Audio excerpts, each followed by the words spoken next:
Hello guys, welcome to another reaction video. This time we were watching the Tucker Carlson 9/11 files, and I mean it's crazy.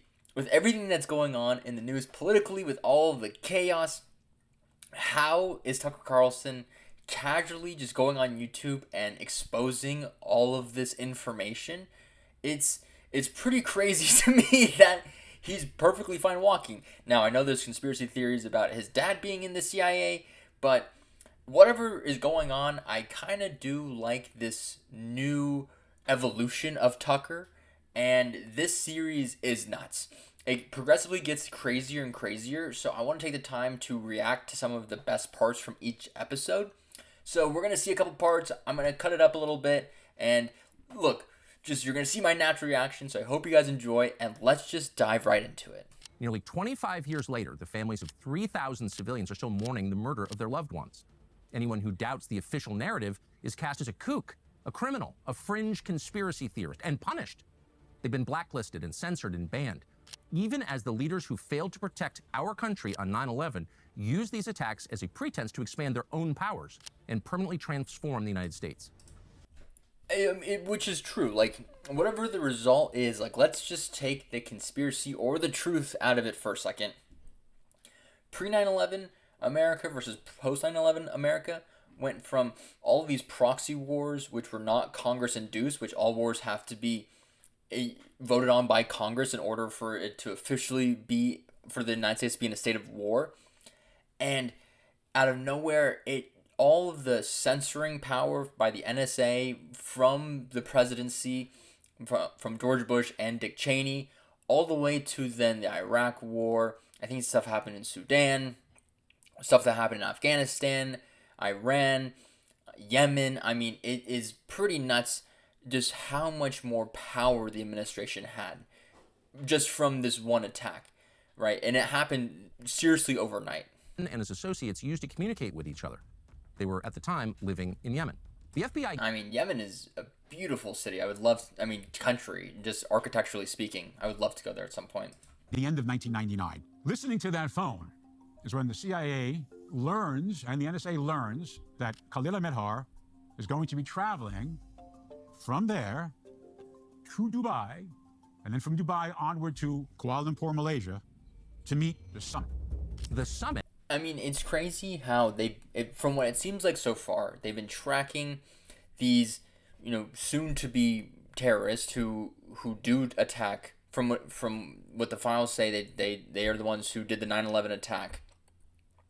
They've been tracking them since 1999, and just surveilling them. Which I get it, you have to watch things, but it's like, how do you have all this information up front, and then you still allow the 9/11 attacks to happen?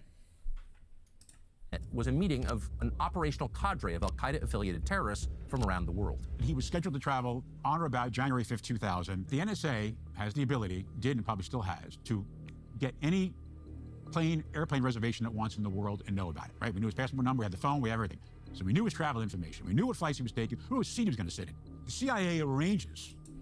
The NSA and the CIA know exactly the whereabouts and the movements of this individual from 2 years before 9/11 even happened, right?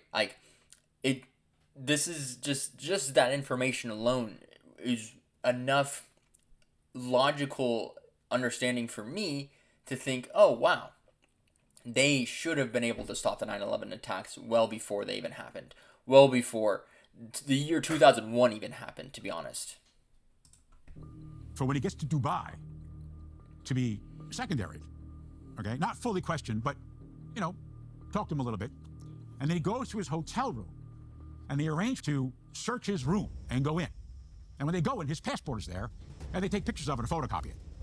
And they send back the imagery. And lo and behold, in his passport is a visa to go to the United States of America, issued out of the American consulate in Jeddah, Saudi Arabia.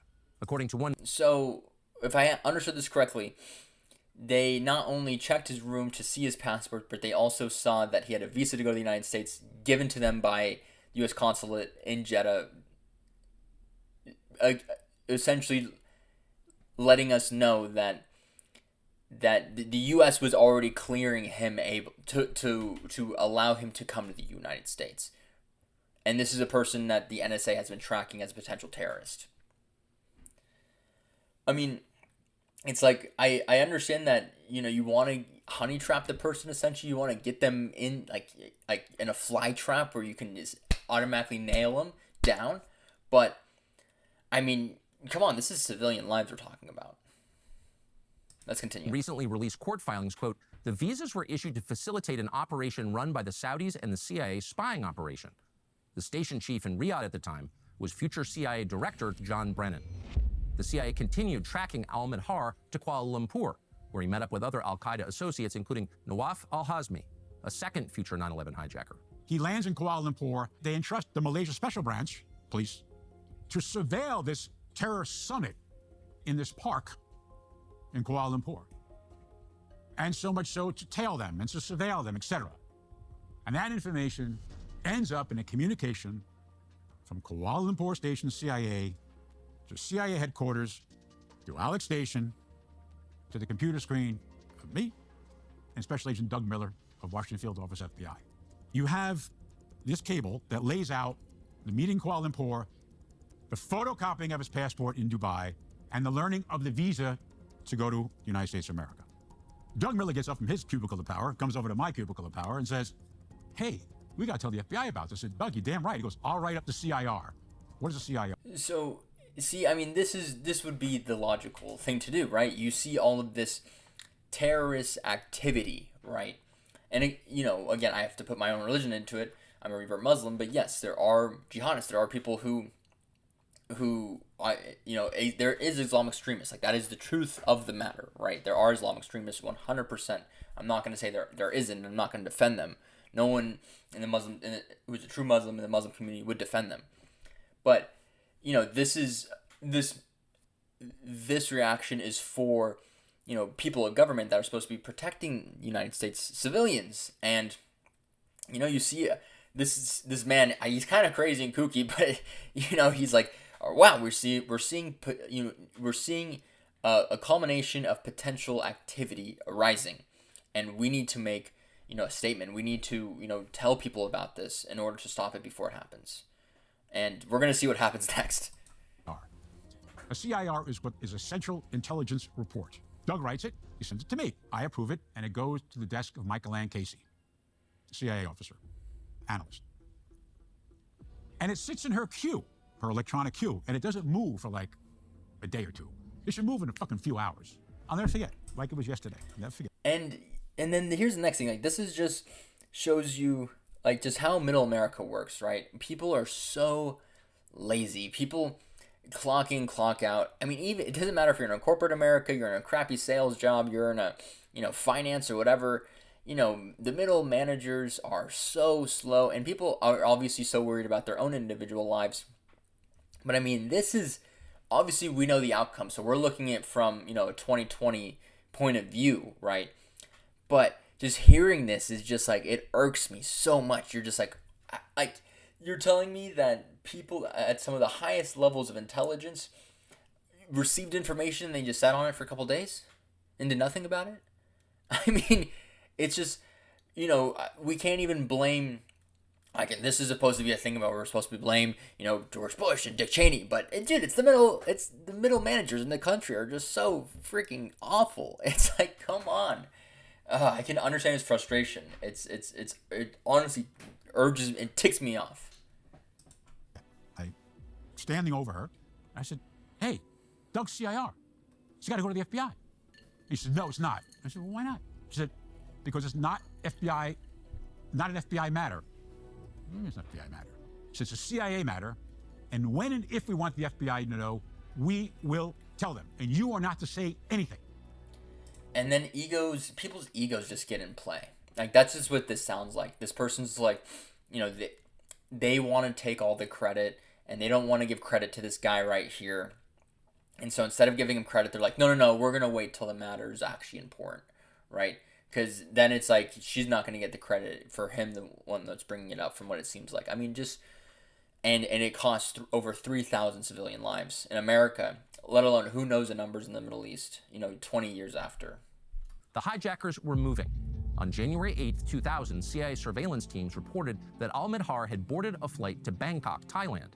He was accompanied by a man they identified as al-Hazmi. According to the official account, this is where the trail went cold. The CIA placed their names on a watch list and asked that Thai authorities track their movements. 3 months later, the Thai government reported back. Al-Hazmi had boarded a United Airlines flight to Los Angeles. Al-Midhar was with him. The two hijackers had arrived in the United States. But here's my problem. So this is the confirmed hijackers of the flight, and they just casually just flew to the United States, and nothing was done about it. And this is the year 2000. I understand this is a 2020 view, right? We're seeing it well after the outcome, many years after the outcome, but it's still mind-boggling to me that it's from the information that's given to us right now by Tucker is that nothing was truly done in order to stop these the two actual hijackers. Whole fucking thing and the whole subsequent investigation of 9/11. You have the CIA then following one man and then two men all over the planet, and then eventually even to America, right? Landing in Los Angeles, California, and you don't tell the FBI.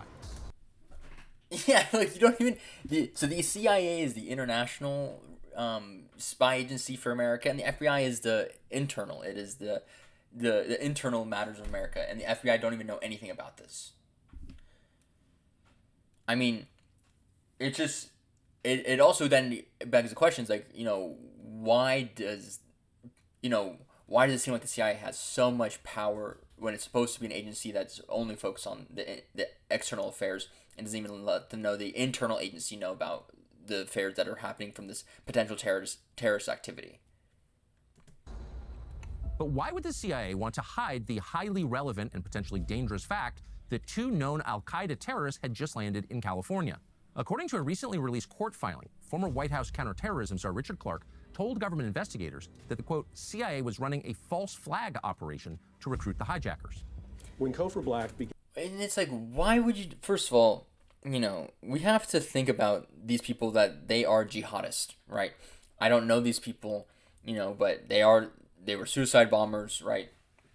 And they're probably claiming themselves as jihadists. And it's like their intentions are to plan an attack in America. And it's like, how do you think you can recruit them if their belief is doing it for God, and that they think they're on the right side of history in this, and they're planning to unalive themselves anyways, and you're gonna go schmazzy around and maybe throw some money in their face to potentially recruit them so you can get more information about bin Laden, which it already seems like we have. We're already surveilling his conversations, and we're already watching him in his courtyard. Again, we know the outcome where 3,000 innocent American people died. But it's like, how can it? There comes a point where there's just too much intelligence, there's too much secrecy, there's too much planning. It's like, just do the right thing and do the deed and get these people out of the country. So how exactly did the CIA try to recruit the 9/11 hijackers? Well, one amazing thing about their arrival is that they didn't try to hide. The hijackers used their real names while in the United States. They operated in plain daylight. Al-Hazmi and al-Midhar lived in San Diego for more than a year before the attacks. They lived openly. In fact, they were so open that Hazmi's name, address, and home phone number were listed in the San Diego phone book. When they arrived, the hijackers encountered a Saudi... I mean, from what it seems like these hijackers were not extremely sophisticated with sophisticated technology and sophisticated planning, right? If